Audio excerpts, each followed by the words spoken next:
You're live. Hello. Happy Tuesday, or no, what's today? Monday, happy Monday.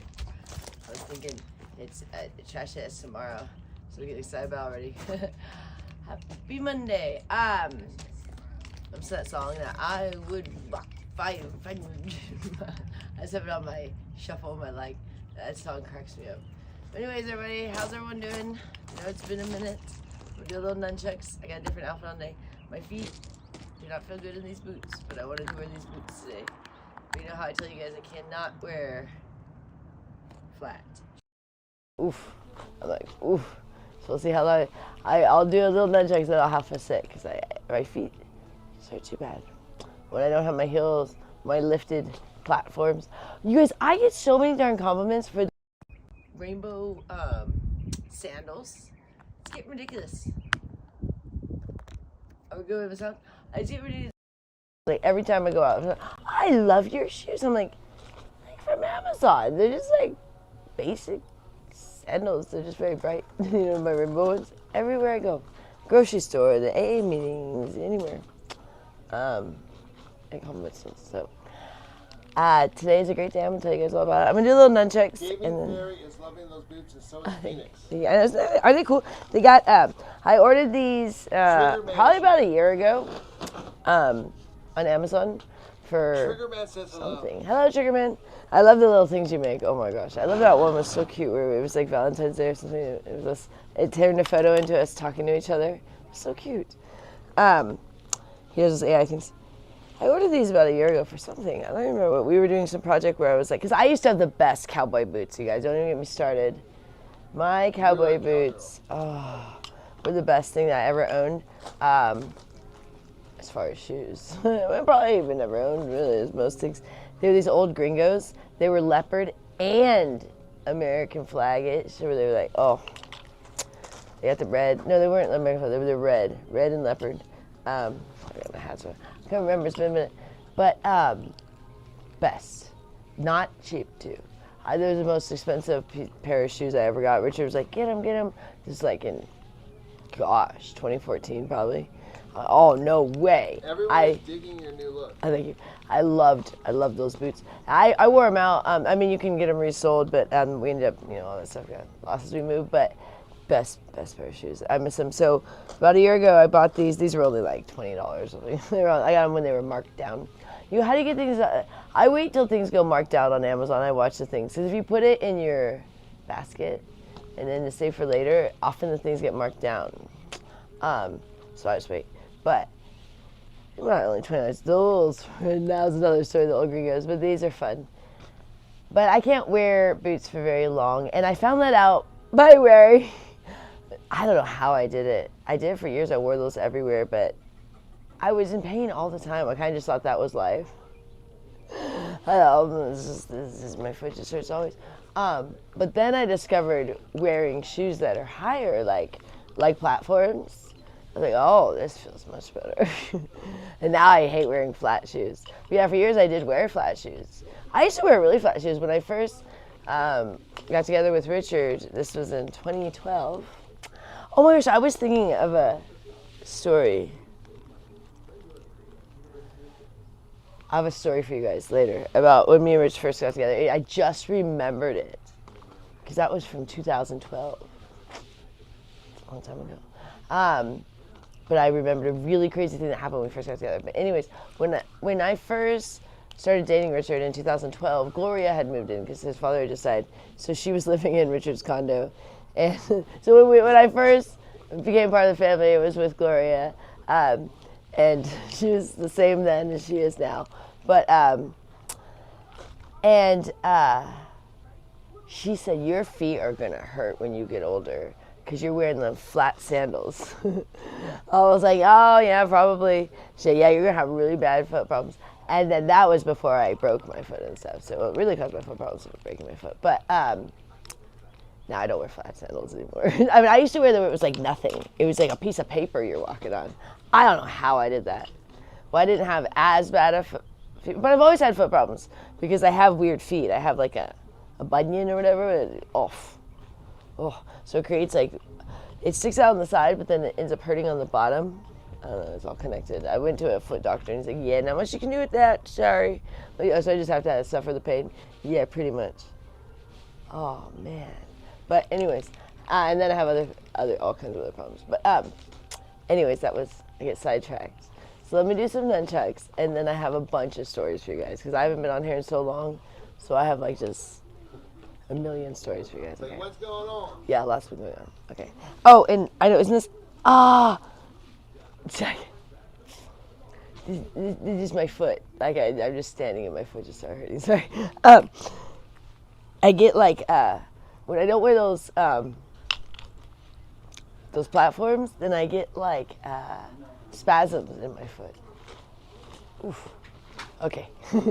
I'll do this. This is what I go through. You guys get to see. You think I'm crazy. This, as much as I like these, I can't really wear them other than just for show now. You know, for like come out here for a minute, but I can't walk in them. Can't like wear them out. Like, hunched over in 5 seconds. Okay, let's do something. I don't know if I can spin with these shoes. We'll see. This will be interesting. Oh yeah. Oh dear. Stop, because my foot hurts. Well, it's more of a workout. Oh, well, I'm not wanting that. I like this for serenity and relaxation. Oh, my foot hurts. It's much harder. I'm like, keep lifting my foot. Like this one. Otherwise I can't spin. It's really bad. Alright, I can't spin with these shoes. So that's why I normally stick with the rainbow sandals. Everyone's like, oh, those are so cute. And they think I'm wearing them just because they're cute. I'm like, I'm wearing these because these are the best feeling shoes for my feet. I wear them all day long. That's why I have one pair at home that Casper's gotten to that I updated. So I just recently got a new pair so that I make the other pair my older pair because he just destroys them. I'm trying to get him from chewing them now where at night I have to hide them because I always put him on the floor and he would just go to town on at night. So, okay, I'm going to do a little more nunchucks, but I can't handle these boots. So sorry. I'm glad you guys like the outfit. Fortunately, my feet can't handle them, especially with these rocks. So I'm going to do a little more nunchucks just because I really want to get out here and do some nunchucks, but now I'm frustrated because these boots are killing me. It's not the boots, it's the fact that they don't have a cushion on the bottom. So my feet are so painful that I could never be barefoot when I was especially on rocks, but even if it was like grass, I still couldn't be barefoot. My feet are too many issues. It's really weird. A lot of different things. So I'll just kind of stay put. All right, opposite, you guys. I can't with these. Isn't that crazy? Isn't that crazy how bad my foot is? People think I'm crazy when I say, you see when I'm in the, this one does just kill me. When I'm in the rainbow shoes, I get around pretty good. It's amazing. Those are lifesavers. They're not for style. They are for comfort. All right. So, I did enjoy this outfit though, but a little frustrated that it didn't go so well with this foot is just so, it's the bottom of the foot that hurts. So, I used to think it was plantar's warts on the bottom of my feet, which is warts that grow into your foot. But he says, no, it's just the bunion. So I have a bunion right here that causes, so it sticks to the side. If you guys don't know what that means, it's like when your foot has a thing that sticks to the side. Well, then that causes the bottom of my foot to hurt, if that makes sense. Okay. It's shaded here. Is this good? Did I move over a little? Kind of in the bush here. Maybe I'll get a little tan out here. Happens. All right. So today is day 46 of no alcohol, and I'm feeling amazing. Oh, I was thinking it was noon. Never mind. Okay, that's right. They invited me to.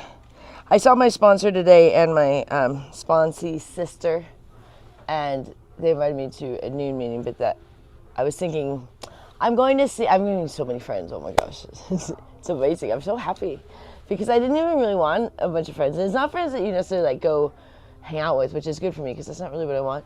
But it's friends that like you text every day or call each other every day, and then you see each other at the meetings.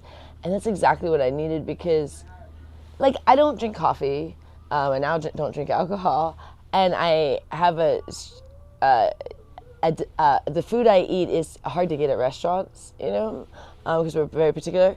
So it makes it very limiting to be like, go hang out with someone, you know what I mean? You're like, what are you going to go do? And I don't like to go like shop and spend money and stuff. I don't really like to do things that really cost money, really. That's another thing, because a lot of times we don't have it, nor even if we did, I just am not really someone who's like, oh, let's go, you know, just go waste money. So AA is great because you can have all these friends and you get really close with these people too, because I mean, especially like with your sponsor, I mean, because you're, you know, meeting with each other, like we meet, you know, just right after the meetings and, you know, have a chat, you know, and just for an hour, then it's like you're getting to know things about these people that you don't know about people that you've known, you know, your whole life or something. And so it's such a like intimate relationship in a sense, but it's great for me because it's like it still just exists within kind of the AA setting, you know what I mean? And we do get invited to things. We went to a birthday party the other day. It was an AA birthday and his what they call your belly button birthday. He has them both together because he got sober the day after his birthday, which that kind of makes sense that some people would do that.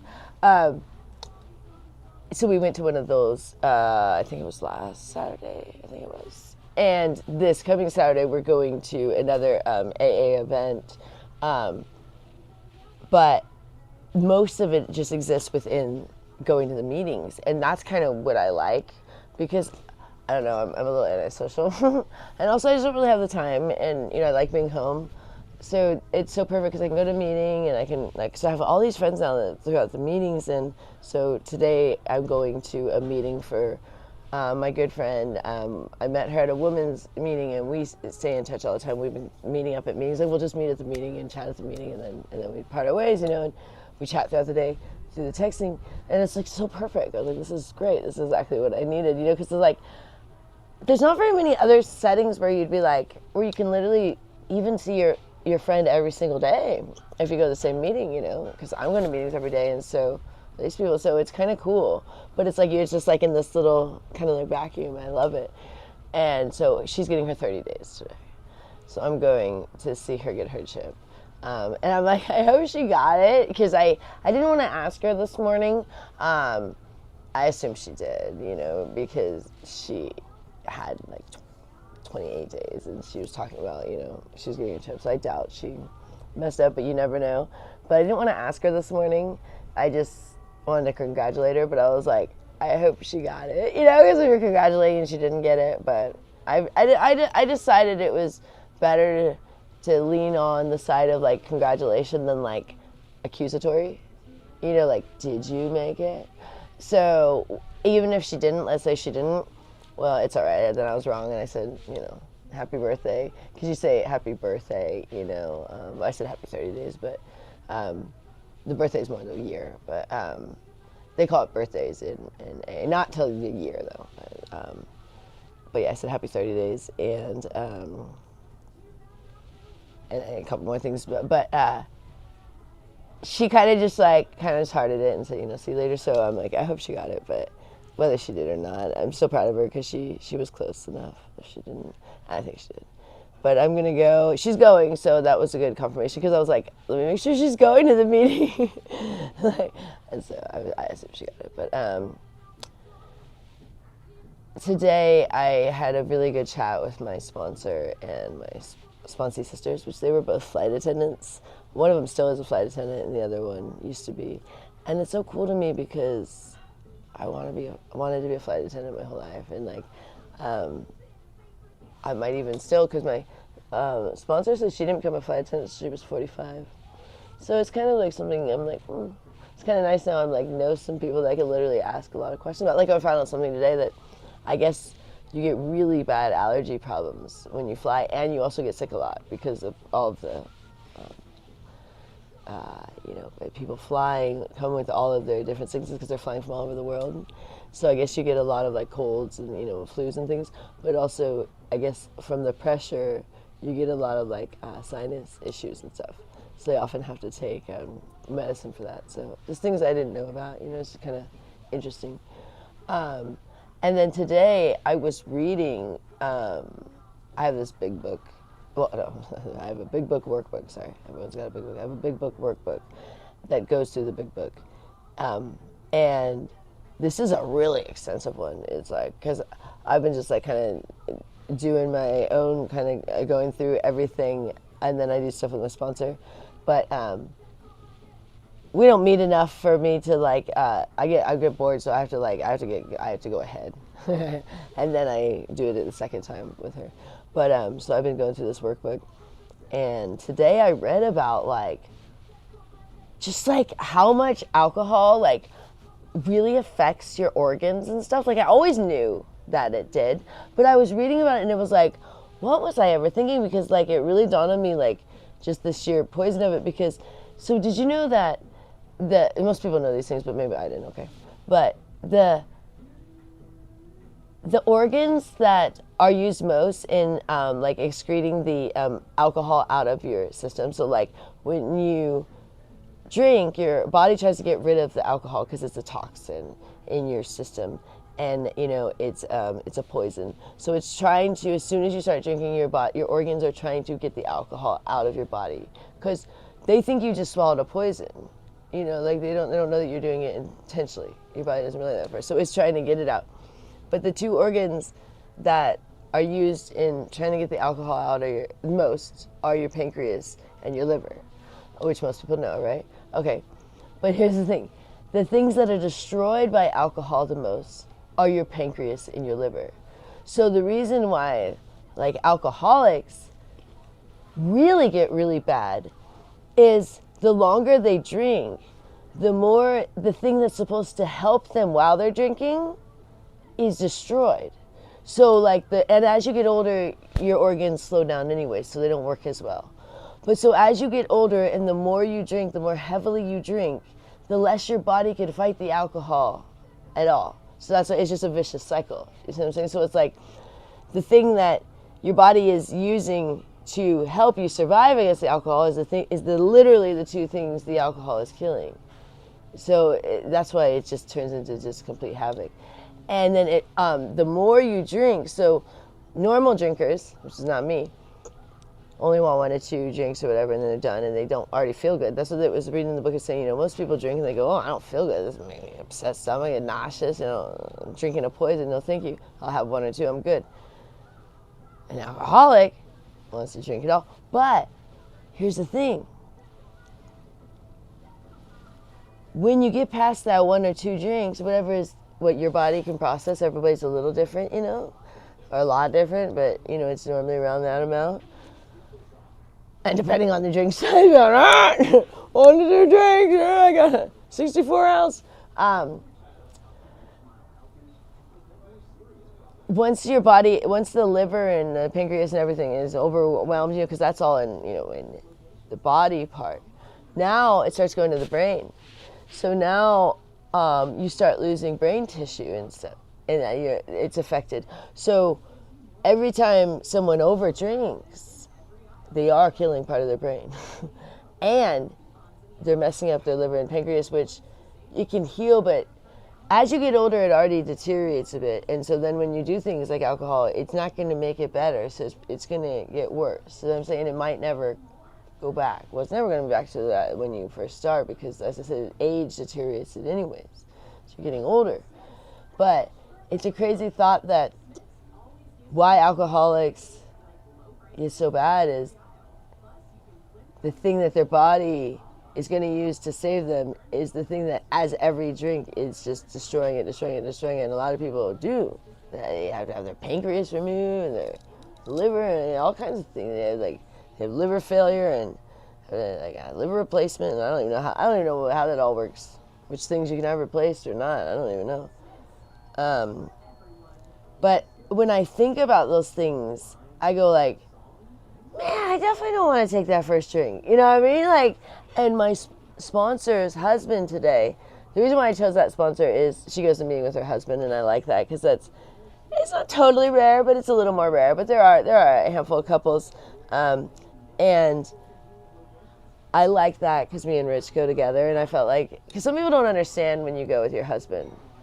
But one thing, like, I've had the other meetings, like, why don't you, I'm like, he likes the meeting too. Like, I had one of the meetings, he's like, why don't you guys ever come separately? We're like, well, we do occasionally, like, the different meetings, but, like, that meeting we don't, because we like that meeting. Like, we both like that, our 7 a.m. meeting.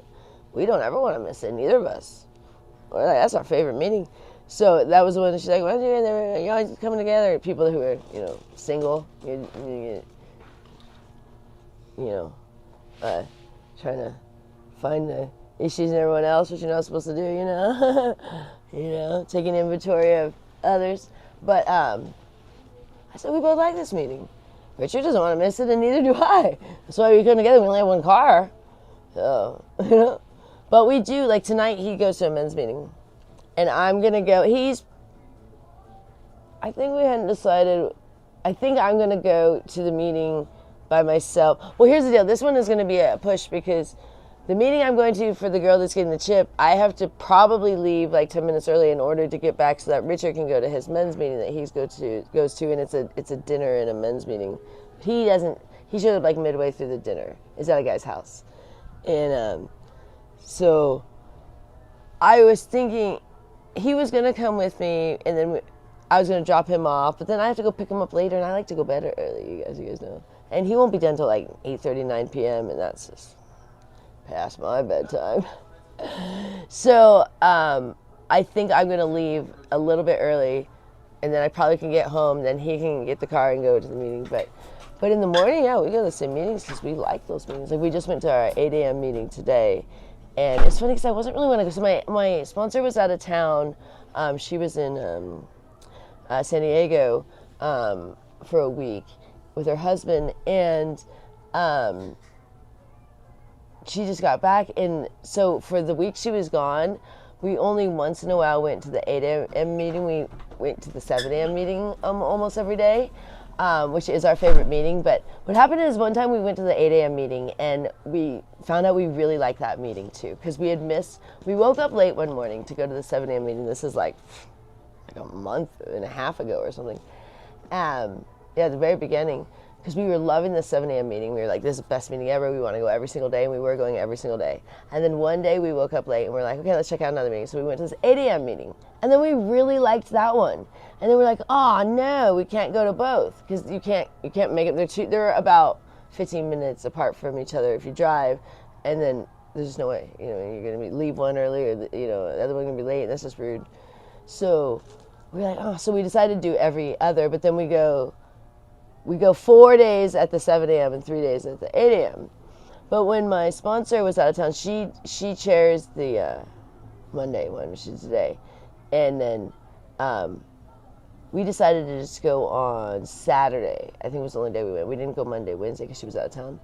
And we were like, thought we were like loving our other meeting, and then we went today and we're like, oh man, we really love this one too. So they're totally different, totally different groups of people, but we've been very welcomed in by both groups, like very welcomed in. Like they say, like we're family, and it's pretty cool. Like I got this one lady. A lot of these older ladies I've been becoming really good friends with, which is so important to me because I don't have a mom.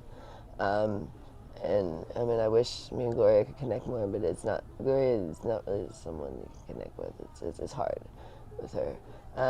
She's in her own little world, and I don't mean to criticize her, but it's just difficult. So I have not really had like an older woman I could connect with in a really, really long time. And I have all these older women now. And I've been like, one of the ladies lives here in our community, and me and her go to all the meetings here in the community. We just went yesterday to one. It was a meditation one. And then we saw someone from our 7 a.m. meeting. It's just such a small community, really. There's a lot of people, but it's like you get to know everybody pretty quick. But it's really special. And then the one lady that I've really connected with is she just lost her daughter and her granddaughter. They died like together. And in a car accident, and it's really horrific. It just happened, so she went out of town for the funeral. She also went to San Diego, and just today, because sometimes you'll text people, and I get up in my head thinking, people don't like me, like really fast, I get like really worried that people don't like me. And then I kind of like pull away.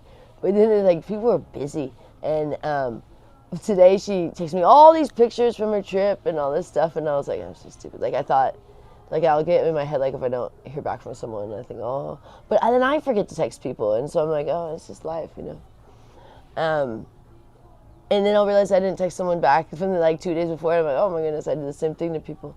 But when it's on the other side, you start thinking like you did something wrong, or whatever. And then, so I felt really reassured today by just a lot of stuff. And we just had some really amazing, what we call God winks, but a lot of people in AA call it God shots. Just like things that like lined up that we didn't expect to line up, and we're just like, oh my gosh, especially like financially. And Vegas has been turning around, but it's, you know, it's not back to the way it was in like 2016. And, you know, now that what's going on with the whole world right now, and the economy, and oh my gosh, have you guys seen gas prices in Los Angeles? Richard was showing me them yesterday, 7-something at LAX for gas, a gallon. Oh my goodness, I hope that doesn't happen here. But they are creeping back up. But yeah, a lot of things going on. So, you know, we're always still kind of like, we're always kind of like, there's ebbs and flows with our life. Where like, you know, there's times where we're doing a little better, and then there's times it's like a little more, you know, skimping pennies, I like to call. I've been saving pennies, though. I won't cash in pennies anymore because they're getting rid of them. I'm saving every penny I find. Oh, find a penny, pick it up all the day you'll have. I get so excited to find a penny now. I have like a jar of pennies now. I won't use them now. I'm like, oh, give me them pennies, Richard. I get so excited. It's simple things in life. Oh, and dollars now. I get so excited because I use them for the meeting. I'm like, oh, let me have a dollar. Dollar used to be nothing. A dollar was like, what are you gonna do with a dollar? Buy nothing. Now I'm like, oh, I need a dollar. I'm like, Richard, let me have a dollar. Because he always has dollars in his wallet, you know, and I'll put them in my wallet. I'm like, woo, because I like to have them for the meeting, because I hate when I get a meeting, I'm like, oh, darn, I don't have a dollar, you know, and I'll quarters, same thing. I'm like, oh, I'll use those for the meeting. I'm like, oh, give me the quarters. I used to think nothing of a dollar or quarters or pennies. Now I'm like so excited. I'm like, woo, pennies I put in my little jar. The quarters and dollars, perfect for a meeting, because you know, you don't have to give money, but you sure look like a bum if you don't. It's funny. You don't have to, but everyone else is. So you're. No, I've always contributed unless I seriously forgot. And when we first started, we would sometimes forget, but now I try to never forget. I always plan ahead. I'm like, make sure I got some quarters or some dollar bills. So I'm always like, don't spend them dollars. Give me them dollars. And I'll fold them all up because I have this little tiny wallet. I'll fold them up just so I have them ready. Just pull them out just one at a time. So I have like 3 of them in there, so I'm ready in case I go to 3 meetings in a day. Today I think I only have 2 of them in there. I used quarters this morning. I'm saving my $8. I love that. I'm like, for other meetings. I don't like to go to a meeting if I don't have a dollar. Silly things like that.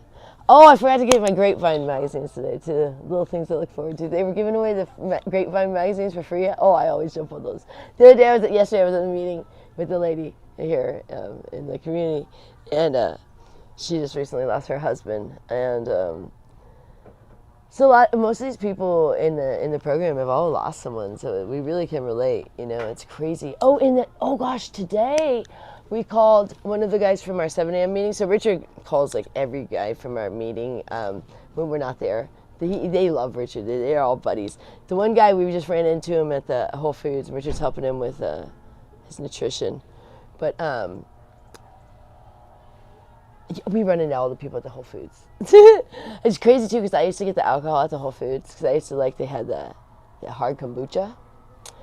And I always think about, you know, all the time these AA people were here, and I didn't know them, but they were coming from their meetings, and there I am, you know, getting my alcohol, running into them without knowing, you know. But, you know, like we're touching each other. Oh, that sounds bad, but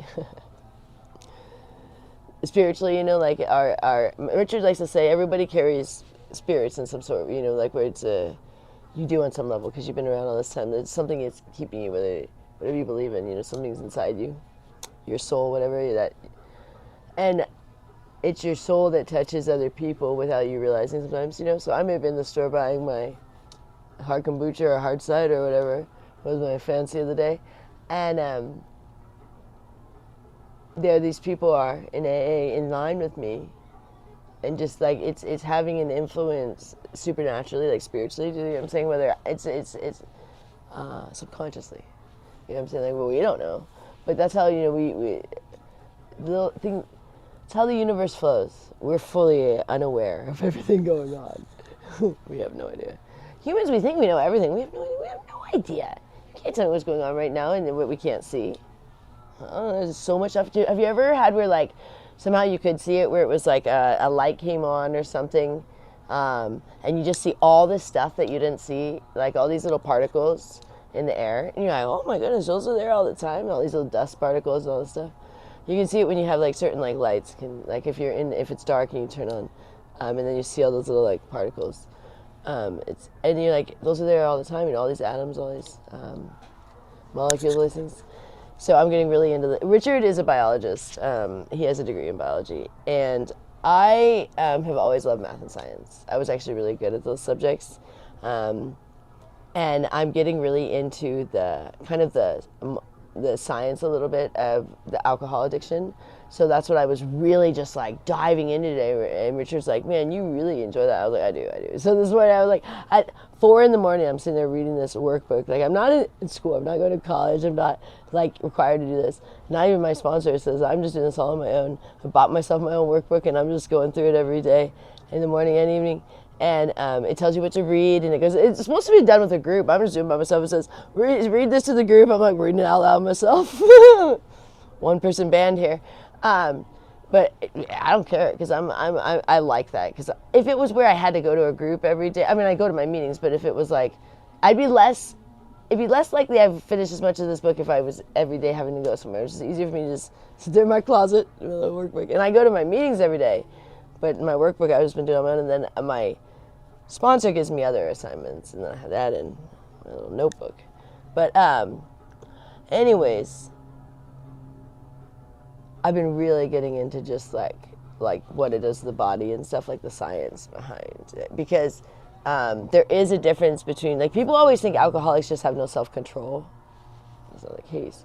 But it's different. Like, it's literally like, it's a disease and it's an allergy, but it's also just like, why people don't understand, it's not a disease or an allergy, whatever. Like, why is that is because an alcoholic's body can't process it as good as a normal drinker, and that has to do with just how quickly your body can process the alcohol, and everyone is different. So what happens is, the longer you keep alcohol in your system, the more damage it does, one thing. Number two, the more it will create a craving for the alcohol. Because even though it's so detrimental, for some reason your body will crave it because it becomes addicted to it. It's very addictive.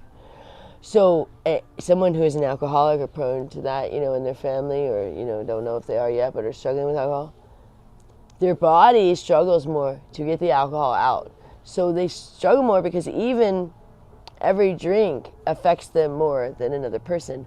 But that person also usually has a problem with drinking too fast, the drinks. So they intoxicate themselves so quickly that there's no way their body can get that out of this. So, but anything that occurs once they're that intoxicated, like, people go like, why'd you do that? And you're like, because you were drunk. I mean, that is, you were drunk. I mean, you do not have control once you get to that certain point. And once it's affected the brain and affects the memory, and affects the thinking, and affects, and that's like, I'm talking like every time you drink. I'm not saying like long-term alcoholism. I'm saying every time you drink, there's a point that your body now no longer can process it, so now it's going to the brain. Because it's going throughout your whole body, you know, like, because if it's a small amount, your body can get it out of you before it hits your brain. That's why normal drinkers don't ever experience it to where it hits their brain. But a heavy drinker or an alcoholic does it too fast. For whatever reason, they do it too fast. That might just be someone does everything excessively, you know, but that's how I was. But I also, being like my family, I'm very prone to alcoholism, and I'm part Native American and Irish. and Scottish, which all those seem to really struggle with alcohol.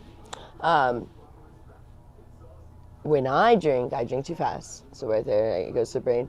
But my body has a horrible time getting rid of the alcohol. You guys saw when I would go through those withdrawals. I mean, I get it bad. Very bad. Some people are able, like Richard always was able to process the alcohol better than me. He's bigger too. I mean, girls and guys are different in that sense too, but I really struggle with it. And so it would stay in my system for so long. That's what I was trying to say when the car, when I did hit that dumpster, the outside of the dumpster, even though it was maybe 2 or 3 days after drinking, I think it was 3 days after drinking, my brain was still out of sorts. My coordination was wrong, because I still hadn't got I probably hadn't got all of the alcohol out of my organs yet. It can take a long time. That's where you start to have it, coming out your breath and your glands and stuff. It's trying to get out of your system. Because, so someone today in AA said, if someone gave you just a straight cup of just poison or a cleaning solvent, would you drink it? Like if it was bleach? No. But that's what alcohol is. It's a toxin and it's a poison and a cleaning solvent. It's just a little bit lower level. But if you drink enough, might as well just drink the bleach or whatever. It's a cleaning solvent, and a toxin and a poison. And for so many years, I didn't drink, and I was so adamant about it. And then all of a sudden, I decided to drink. And then I just lost my mind. Like, it's so weird how it's not weird, it's what it does. It takes over, and you lose all sense of reason. Then I thought alcohol was a great idea. As it was like just making me look worse and worse and worse, and I was feeling worse and worse and worse, and getting sicker and sicker, and I was having major bowel problems, TMI, but I get like diarrhea every time I drink. Like, not good. Like, every time. It's almost like an instant. Oh, I have a beer, right to the bathroom. Like, irritable bowel. And that just becomes a part of it, just a part of the thing I do when I drink. And just things like that, that's not good, That's probably trying to get out of my system. Get this out. But, yeah, I feel really good today. I'm really happy. Really happy to be sober.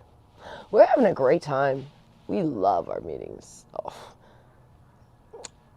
I mean, we didn't think we would love them so much. I mean, everyone's really nice to us.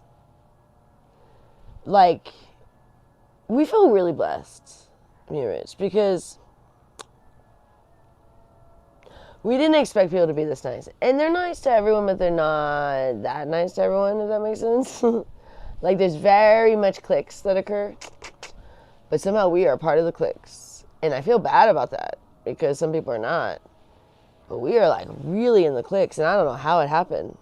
Like, we just got enveloped into the cliques, like, at all the meetings. I mean, I'm so with the cliquey girls, I almost feel weird. I'm just like, I don't even know how to deal with this.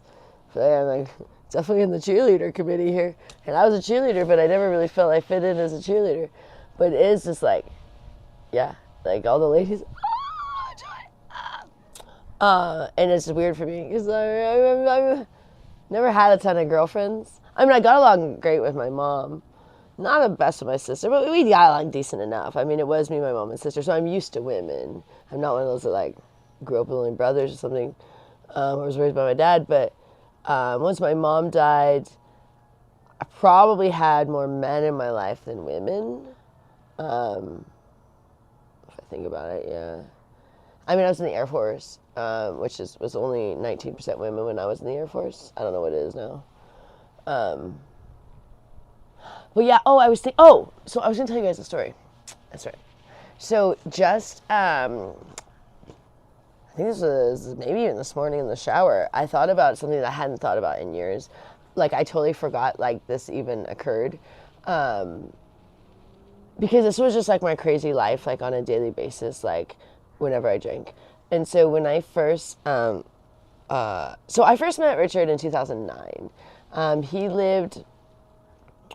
So I was in the Air Force. Okay, I'll go back. I was in the Air Force for 4 years, and when I got out of the Air Force, I didn't have a college degree, so I was kind of limited on like jobs, and they didn't really care that I had been in the Air Force. I'm like, oh, okay. I was like, I was in the Air Force for 4 years. Like, okay, how does that help?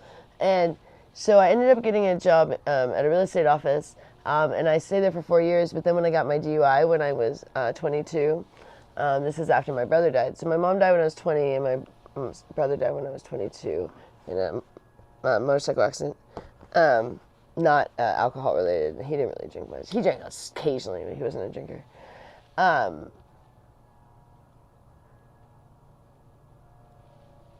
Where's it going? Oh, okay. So yeah, I had been in AA when I first met Richard. So I got a DUI, and so then I couldn't keep that job because I had to go to treatment 4 days a week. And I had to go to 3 days a week AA, which I went every single day. I went several times a day. But my job, I couldn't get to the hospital in time to go to my treatment for the hours I need to work at the job. So I ended up having to quit, which I hated quitting because I really liked that job. But then I ended up just doing part-time jobs while I was going to treatment, and I started going back to college. I did go back to college for a bit. I did like 2 years in community college. But during that time, I was doing silly little jobs. So I like a bunch of silly little jobs. Like I took care of my autistic stepbrother is one of my jobs. That wasn't a silly job, but it was a part-time job. But a silly job was I did a concierge at a condo building, and that was called the Civic in Portland, Oregon. And that's where I met Richard. But that's where I met like everyone there. I met my boyfriend before Richard there. I met like all my friends there. Everyone, because it was a very cool place, like where like all the young cool people hung out. It was kind of like a college dorm basically, and everyone was kind of like hooking up with everyone in the building and stuff, you know. So it's not weird that I ended up dating Richard, and I dated my boyfriend was his literal next door neighbor. Like they shared the bedrooms shared a wall, which we could hear. Or he could hear us. I was never on the other side of that. He could hear us, but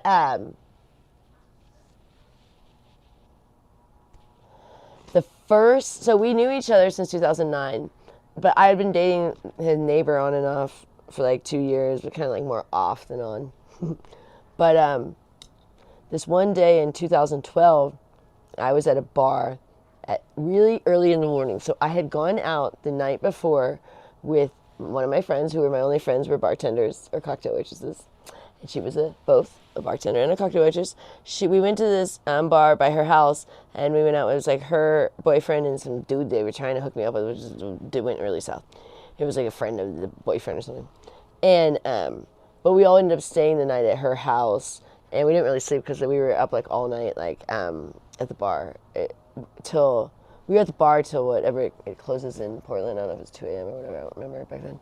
But then she had to open a bar that she worked at like 4 a.m. So we didn't get much sleep, and I kind of stayed at her house. But then me and her she didn't have a car either, so we took, and good thing we were probably still drunk, but we took the we took the bus to the bar. So this has been like a wild night, you know, I've been up all night basically, you know, and not drug induced, just alcohol. Which drug induced, you might have a little more energy. This was just alcohol, so you're running out of energy, and I'm at this bar, and I think I'm just gonna go home, and I'm gonna get a breakfast, and have a Bloody Mary, and then of course I wouldn't be able to go home anyways because I'm not drinking. I wait till later, but this is what I would do, and I get stuck at the bar for the rest of the day. But I was at the bar, and I just didn't feel good, and I really didn't feel like talking to anybody, and it was just me and the bartender, because she just opened, and I've been there since we opened. I was there with her when she opened, and so now I've been sitting there a while at the bar, and just tired, and just like hungover, and just like, you know, I'm drinking more, but still just like not working yet. And here comes Richard and this guy Tony, which Tony's girlfriend and me were at odds. She was the neighbor across the way. A lot of drama going on here. She hated me because she had a crush on my ex-boyfriend, who he's still kind of currently hooked up with, Richard's next door neighbor. And so she hated me. I also, you know, there was an incident sexual incident that happened with me and her and some other guy that her boyfriend didn't know about, and I didn't know that her boyfriend didn't know, and I didn't know that's why she hated me. I don't say anything, but I didn't know. I wasn't supposed to say anything. it was irrelevant to me. But she tried to keep me away. So I was like, oh, no, her boyfriend, I don't want to talk to him. And then I only a little bit knew Richard just from like the building, because he owned the market below the condo building. And so I shopped at his shop. It was called Towers many, many times. And, you know, he had been kind of flirty with me, but he had a fiance and I had a boyfriend, so never really thought anything of it. So that morning I'm sitting there and I'm like, I turn away from them because I'm like, I don't feel like talking to anybody right now. I was like, oh, they won't. And they were not going to say anything because they didn't even see me. And then finally I was like, you know what? As I got to drinking, I got a little more, you know, friendly as I do. So I'm like, hey, Richard, hey, Tony. And so then that day, we all just hung out the entire day. We just basically bar crawled. Just all over, because it's in Portland, you're not driving, you're walking. We just went from one bar to the next all day long, and we even got whippets, which was the stupidest things ever. I don't think I'd ever done that. I'd maybe done one of the dumbest things. But we just had a great time. So we were hanging out all day, and then we go back, and she had been gone all the girlfriend, she'd been gone all night. That's why he was hanging out with Richard, because she like took off. So then we hung out all day, then we were all wasted at his house, sleeping on the couch. It's like a sectional, so we're all in like different parts of it. She comes in, just goes living because she sees me, you know. But anyways, that's so the first time me and Rich hang out. Well, after that, she's like, do not hang out with Joy, and tries to get Richard to not hang out with me. He's like, I want to take her on a date. And she's like, no, don't hang out with Joy. And Tony's like, what? Just let him. He doesn't go on a date, Claire. It's not like he's going to marry her. That's what he said about me. Little do they know. But so Richard took me. He calls me up and he says, "You want to go on a date to this place called Andina?" It was a really nice. I'd never been to like a really nice restaurant. It was a really nice place in Portland, Oregon, and he showed me tapas and how to pair your wines with tapas, which was fabulous for me. I'm an alcoholic, so I'm like, oh, showing me alcohol. This is great. Because some people didn't want me drinking, and I'm like, this is great. He don't mind if I drink. So we go on this nice date, and then the next day, I'm hanging at a bar in the same area. We had been texting and stuff. The next day, I'm hanging at this bar, and I know this guy, Robert, who's just a nutball, really out there dude that does too many drugs. And I was sitting at the bar, and I don't know him like, know him. I know him because he lived in the building, and I'd worked there, and like kind of knew him like that, you know, like I knew of him, but we weren't like friends. He's like, can I borrow your phone? And we were sitting at the bar, and I said, oh, sure. He takes off. He takes my phone. I'm like, and I live at a place, I don't have any other phone. I only have a cell phone. I don't even have an alarm clock. Like my cell phone was how I woke up for work, and I was working at a real estate office at the time. And I was like, oh my God. And so I knew where he lived. So I go and I'm like pounding on his door. He doesn't answer. For 3 days, he doesn't answer his door. So no, this was Friday. He doesn't answer his door till Tuesday. Tuesday morning, he opens his door, and I get my phone. But all during this time, Richard was texting me, and he just thought I wasn't responding to him. Like, it was just one of my, like, I always got in situations like my phone gets taken. Like, why am I in this situation that I'm drunk at a bar and let someone borrow my phone that they then take? But, yeah, for like 4 days I didn't have a phone. So I end up on, like, Sunday morning, I think, or Monday morning, I call Richard from, like, a bar. But I had to get his number from looking on my T-Mobile, which I had some, Verizon I had. Verizon call log. I had to go in, and there's a thing where it can show the number you've been texting, but it doesn't say the contact. So I was like, oh, gee, trying to figure out which number was his, trying to, like, figure out, and, like, because I called him from a bar. I used their phone to call Richard to tell him I was not ignoring him, that my phone had been stolen by Robert, because he knew the guy. And that actually was Richard's brother's name that passed away. This is interesting. But he was like, oh my God, I thought you hated me or something. I was like, I know, terrible, after our first date. And then I just go MIA. I was like, no. And then I invited him to come to the bar with me for breakfast. And he's like, no, I gotta go to work. And then I thought he hated me. Like, oh, I ruined that. But he's like, no, I really just had to go to work. I was like, oh, I thought you were just making up excuses. He's like, no, I had to go to work when you called me. I was like, oh, okay. Because he was a manager of a bar at the time. It was all bar related. Oh, I used to get wasted at the bar where he worked. That was embarrassing for him. Because they give me free drinks. Oh, dear. Oh, embarrassing. But, anyways, it just came back to me that story of just like the crazy thing, like that was just like just common day for me. Losing my phone, crazy things, like just being out, just always. And we had so many crazy events in our first like 6 months together, because that's when I was like really wild. I calmed down the longer I was with Richard, which I haven't calmed down much, but I was really wild like when I was single, like just in like very reckless wild, you know what I mean? Like just, walking in front of cars kind of wild, like reckless. It's just crazy. And Panama was really crazy. I mean, I'm lucky I'm alive. So the reading today was saying, like how people don't want to like turn their life to God when really God's been taking care of you the entire time. Like you think when you're drinking, who's taking care of you? Of course it's God, and I should be dead. And I told this story today about when I jumped out of the car, did my tuck and roll out of the car. That was a year ago. Still have the scars. They're much better now. But a year ago, it was in March. Probably not to the day a year ago, but pretty close. No, actually, it was about March 18th-ish, because I got back on Gloria's birthday, March 15th. Or no, I got back March 16th. I got back like the day after Gloria's birthday, I remember. So it happened like a couple of days after that. Yeah, a couple of days before my birthday, because my birthday's March 24th. I turned 41, you guys. March 24th. 41 for me. I'm pretty excited about it. Like, I don't mind getting older anymore. Like, I feel like I'm getting wiser. I used to not like getting older when I was being stupid still. Then I'm like, I'm just older and dumber. This is not working out. But you know what I realized today? I don't get treated like I'm 40 years old at all.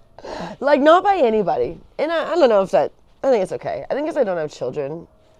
I'm immature. But I was like, because I was there with these older women. But they're not that much older than me, I was realizing. I'm like, they really, like, I still feel like I'm 20 years old, but I think because I don't have a mom, like, I just feel like a child. But I was like, but they always like, oh, Joy. I mean, I just give off that, like, little kid vibe. I can't grow up. I don't know. But it is good to have, so, there is that sense of, like, that childlike faith. So, the one lady, I just love her to death. She's my sponsee sister. I have a couple sponsee sisters. So my sponsor, I think she finally stopped raising her hand. She's got a lot of sponsees. She's a busy lady. Raise your hand to take on more sponsors. Or sponsees.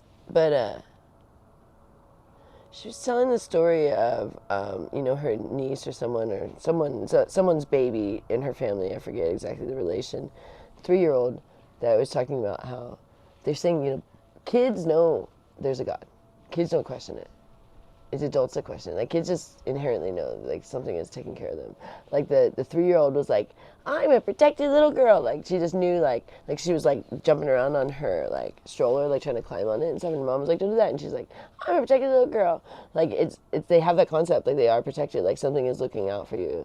Whereas adults were like, nah, we're doing it all ourselves. Really? You're handling everything? You're handling everything? I don't think so. You're handling all the things that line up in your life? Yeah, right. It's actually very arrogant to think that you are in control. That self-will is arrogance. Because of course we don't control. We need to make decisions, sort of. I mean, some of them are kind of obvious. Like, yeah, you can choose that other thing, but should you? Like, I could choose to drink. I have to have that decision. But it's a bad decision, you know what I'm saying? So it's like, a lot of it, you don't really have a choice. Like, I didn't have a choice that my life was going to go this way, like, I didn't have a choice what happened with my mom. I didn't have a choice what happened with my brother.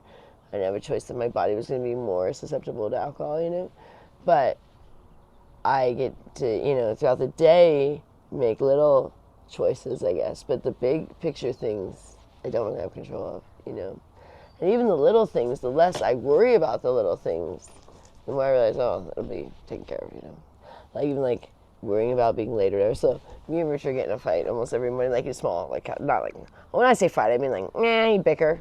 A bicker, I guess you should call it. About time, because I'm OCD about time, and he's a procrastinator about time, and he's not, Richard's never sitting on his bum. He's always doing something.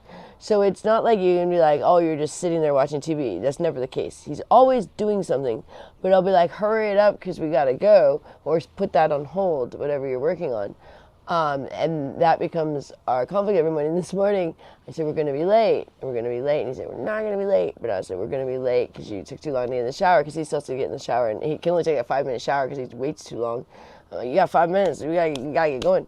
Because I hate being late when anytime to a meeting, but especially when my sponsor is chairing the meeting.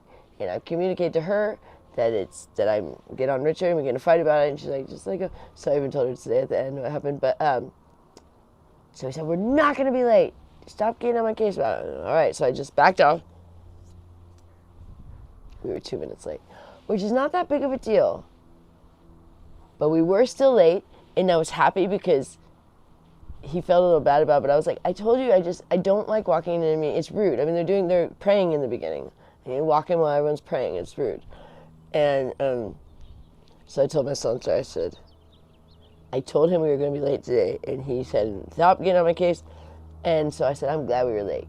Because I told him, I'm glad to do it, because of traffic and everything. We wouldn't have been late if there was traffic, which is why I plan ahead and go early. I always go early. I'm like 15 minutes earlier. If you're not 15 minutes early, you're late. That's the military. And I was raised that way because I was raised by military parents. So yeah, this showing up on time, like at the the ring of the bell. Not my cup of tea. And then after the ring of the bell, oh! But those are things you gotta like not get upset. Oh, there's my neighbor. She's sorry. We have great neighbors. But anyways, tomorrow's bulk day. I'm so excited about it. We have a lot of trash for some reason. I don't know why we have so much right now. Sometimes I think I just do spring cleaning or thing, but I think I'm always. Sometimes I'm like, how do I? But whenever it's bulk day, I'm just like, start getting rid of anything I can. That's just, it seems to be, needs to get rid of. So many things are getting better around the house, like little by little, like, because each day we're sober, we kind of clean more. Like yesterday, Richard gave me the idea that we can put so we have a dish drying rack that when you hand wash the dishes, you put them in there, but it was getting really gross. And I didn't think of putting the whole thing in, because as we take it apart, I put the whole thing in the dishwasher. So I was like, oh, isn't that nice? So nice and clean this morning. And little things like that, and then, there's still a lot of dirty parts in the house, but little by little, it's like the cleanliness is growing on the dirtiness. It's taking over. The cleanliness is taking over the dirtiness. It's becoming less dirty, more clean. But it is a process, because this house. Richard has been working on a magnificent video about Annette, the progress, and he got all this footage from Gloria that we had never seen, that Gloria had been recording of Annette all these years, and it's pretty profound stuff. But I was going to tell you guys, Richard and calling the guys from the 7 a.m. meeting. So there is a gentleman, that's the neighbor's dog. Hey, sweetie. They have a new dog, it's really cute. The 7 a.m. meeting, there's a gentleman whose brother suffers from schizophrenia. And his brother loves caffeine and has recently started doing methamphetamine. And he's just, they're berserk, the family, they don't know what to do about this. And so we were like, oh my gosh, we actually know all about this. And so Richard, we were on the phone with him, because I was in the car, so we had him on the speaker through the car. So I was hearing the conversation. Normally, they have separate conversations, but he told him I was there. It wasn't like, but he didn't realize caffeine was an issue for his brother. He said, my brother downs energy drinks all day. I said, yeah, you should watch that. I mean, it can be a real issue for people that have schizophrenia. Not necessarily, but it can be. So it was for Annette. She has a schizoaffective disorder, which is schizophrenia plus psychosis. People say, she's not schizophrenic. Yeah, she's schizophrenic and schizoaffective. It's schizoaffective disorder is schizophrenia plus psychosis, so it's worse than schizophrenia, but it includes schizophrenia. So you could say she's schizophrenic. She also has psychosis, which makes her schizoaffective disorder. So his brother is really struggling right now, and it was just kind of cool, because we're like, wow, maybe this can really help other people. Because he said, thank you so much. I'm gonna we're gonna try to, limit his caffeine. Maybe that could help a bit. We're like, yeah, it helps for her. Not everyone's the same, but a lot of times conditions are similar. The things that affect the conditions and the remedies. So it's just really neat if, through all this craziness with the channel. And we do see the profound effects. So we do allow Annette to have caffeine. I mean, now she loves her CashApp card. By the way, if anyone, you guys, seriously, that is so awesome. If anyone wants to help with that, like, we are not in any way using that. It's going directly to her. She takes her little card, and it's so cute because we're seeing the little things pop up. She was just at Walgreens. She was at Dunkin' Donuts. She was at Starbucks.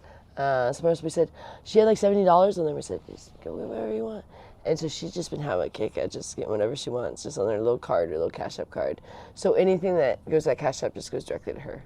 And if you guys don't donate, then we're just going to put it on there for her because we like it now that she has the CashApp card. Because we were just giving her cash, but she loses it, and the change just gets everywhere. It's been on pockets everywhere, and in all the laundry and everything, and everywhere. So the card and she likes it because it makes her feel. We also are getting her a little credit card. She didn't have any credit, and she didn't have an ID, but she's starting to develop, she doesn't have credit yet, so it's one of those prepaid, but she didn't have ID. So we're going to help her be able to develop her credit a little bit with her little prepaid credit card. So she's excited about that. It's coming in the mail with her name. She's all excited. And then that Cash App she just loves. So thank you. I think it was like Lizzie Tish and Janet Warren and who was the other one? Someone else donated. She's so excited because it makes her feel really independent. But anyway, so like with the caffeine, we just try to monitor a little bit. Like they were having just all caffeinated tea, and we were getting them instant coffee because we were like, well, maybe we were too harsh on the caffeine, but then it was too much. So what we're doing is with decaf here, and then she can go out and get her caffeine, which she does, but then it's limited, and that works out a little better because even with the sodas, we have a couple of like caffeinated sodas, but primarily the decaf. And when we give her just the caffeinated, it's just like she can't sleep. She starts getting like aggressive too, and vulgar, and she says racial slurs when on caffeine. It's really weird. Like the more caffeine she has, the more aggressive and angry and kind of nasty she is. And that's such a sweet person, so it's a weird thing to see. And so I really monitor. I'm like, oh, let's pull back on the caffeine for a minute. When I start to hear her like really getting aggressive in her room, like not physically, but just like with her words and her anger, like and like yelling and screaming and stuff. And when she doesn't have caffeine, she doesn't do that. So we see the insane effects of it, but for her condition. But yeah, I'm doing really well. Every day I feel better. I get up every morning and pray. I go to 1 to 3 meetings a day, at least one. There's not been a day we have not gone to a meeting since we started AA. We've gone every single day, but usually we go to 2 or 3. Today I'm going to go to 2. Richard's going to go to 2 as well, but we're not going to the same. So we went to the same morning meeting, but now I'm going to go to the one where my friend gets a chip, and then Richard's going to a men's meeting tonight. I usually go to the men's meeting. I usually go to a women's meeting. I found one here in the community when he goes to that one, but I don't want to go to back right after. Like I don't want to go right after because it'd be like, yeah, that's a little harder. You get a little tired. you try to be interested, but once you're just getting tired if you're sitting through 2 meetings in a row. Like if you go to like 2 in a day, fine, 2 or 3 in a day, but not 2 in a row. It's a little much. That's what Richard. That's why he's not going to the meeting with me either. He was good, but then he was going to go to 2 in a row. It's a little much. But Richard's meeting, it's a book study, so it's cool. Let me think. What else? What else is going on here? Casper is doing fabulous, my bunny. We have him on so we no longer give him any pellets, which it has been a challenge. He is not happy about this. I mean, he doesn't even want treats. he wants pellets. We didn't know, like, the pellets he wanted more than the treats. That can't be good. Like, we try to give him treats once in a while now. Like, we give him twice a week is what it says. I got this little chart telling me what I can. Twice a week. He will turn his nose to those. He still wants the pellets. Because he goes to his little bowl where his pellets, and he, like, puts his head in there, and it's so sad. And you're like, we know what you want, but you can't have them, buddy. And he's like, and he gets all mad, and he runs under the bed. But I'm like, you don't even want a treat? He's like, Richard can barely get him to play the game. All he wants is pellets. I'm like, that's not good if the pellets were more enticing than the treats. They had to be very sugary. The vet said those are only good for the baby bunnies, not adult bunnies. But he gets this really good hay, which he likes it now. He finally eats hay because Richard got some good hay. He researched to find the best hay because the guy was so darn picky.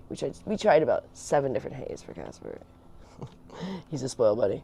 And you think, oh, he just won't eat the stuff. Like, it's like he's gonna starve, you know. And so he gets a little bit of lettuce and just the hay. That's it. So he's losing weight because he was overweight, the bunny. The vet said he had to lose some weight. And he's much happier. He hops a lot more. Like, it was like hop out of nowhere now. But he's still angry at times that we don't get the pellets. He has his moments where he's like really still wants those pellets. Just this morning he was doing it. He wanted them. And it's been probably almost 2 weeks since he's even had a pellet. And he still is just like, because we were trying to weed him off for the longest time and it didn't work out. I said, no more, just done. Take the can out of the room. Because there was a can in the room that every time, like, he would, if you went near it, if it got bumped, he like thought he was going to get food, and because he'd hear the can. So I got the can out of the room. So he still goes to where the can was, and he's like sniffing around and where's the pellets? But he's getting used to it. Okay, I'm gonna go inside too. I'm getting hot, and it's about lunchtime. I don't know if Rich is gonna chat with you guys for a minute. I don't know how long it's been. Oh my god, I love this watch. Richard got me this wonderful watch. I've never had a watch that like sits on your wrist well, and one like this. I didn't know these ones were comfortable. I know so like the fancy watches all have this kind of band, but I always thought that would be uncomfortable. Oh no, that's fabulous. Like, I love this watch. Like, I always had watches that like moved around on your wrist a lot. I mean, I had to get this size obviously, but still, even I didn't expect it to fit so good because sometimes you could be kind of in between sizes, you know. This works out where it doesn't really move at all. I love it. Anywho, it was nice checking in with you guys. We just haven't been vlogging much because we really have been busy.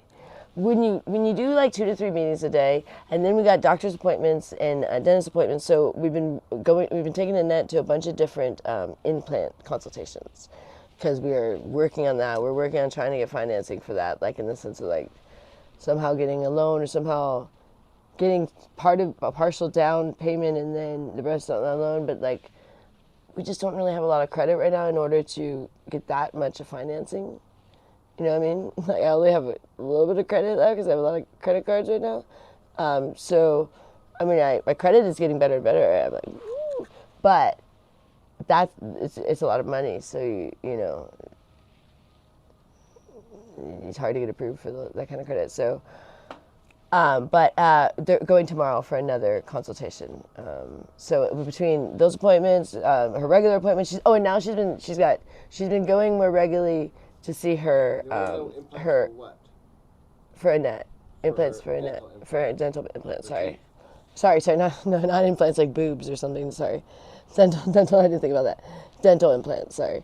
Dental implants, because she really wants that now, but we're trying to get that working. But between, she goes to see her primary care doctor now more often, and her doctor for her injection for her condition for the schizoaffective disorder, and then we go to like 2 to 3 AA meetings, and then Gloria's got doctor's appointments, and then work. So it's like just between like those kind of things of just appointments and the meetings, we've been filling up most of our days. Like, oh, you got to make an appointment for Annette to get. She has to do another. They keep getting her blood work done. With both the doctors, always we've had her blood work done so many times. They ask every. You're looking like every once Betsy in a while. Ross today.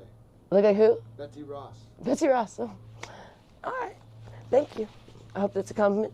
I don't even know who Betsy Ross is, but I'll take it. Okay. I hope it's a good thing. But are you going to chat for a minute? No, I got to get going. I was going to let you know. You've been on for about an hour, so. Okay.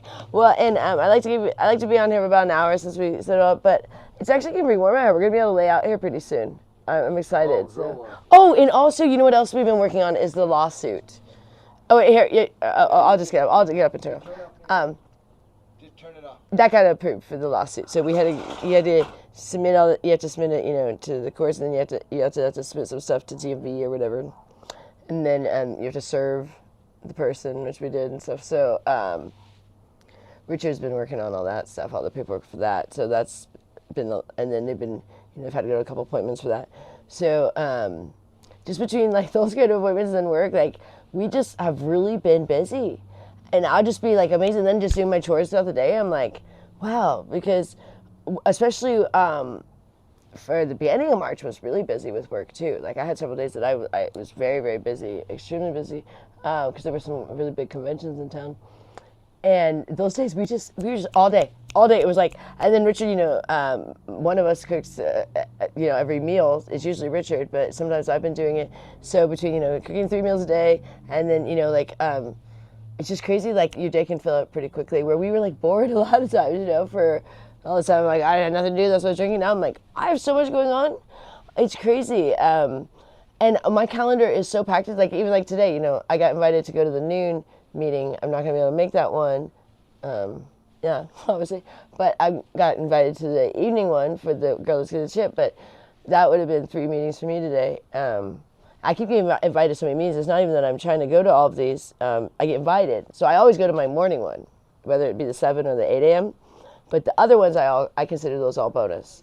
Any other meeting is bonus for me. Some of them I choose to go, like where no one invited me. But lately it's been where people invited me. And so I'm like, oh, okay, yeah, I'll try to meet you there. And sometimes I can't even make it. And then I'm like, oh, sorry. But, yeah, anyways, doing good. Good to catch in with you guys, but I'm getting hot actually. I was starting to sweat out here. Oof. Working up a sweat, sitting in my chair. But yeah, my belt says love is powerful. It's very true. So I like that. And I will catch you guys. I don't know when my next vlog is gonna be. If I could get a little bit more of an established routine with going on, maybe I could start. Everything's just been. Everything's all been different times lately, so because I used to like to come on at a certain time to chat with you guys, and then the day gets busy, but I'll try to come on a little more. All right, catch y'all later. Happy Monday, everybody. Bulk day today, or tomorrow, you guys. My favorite day.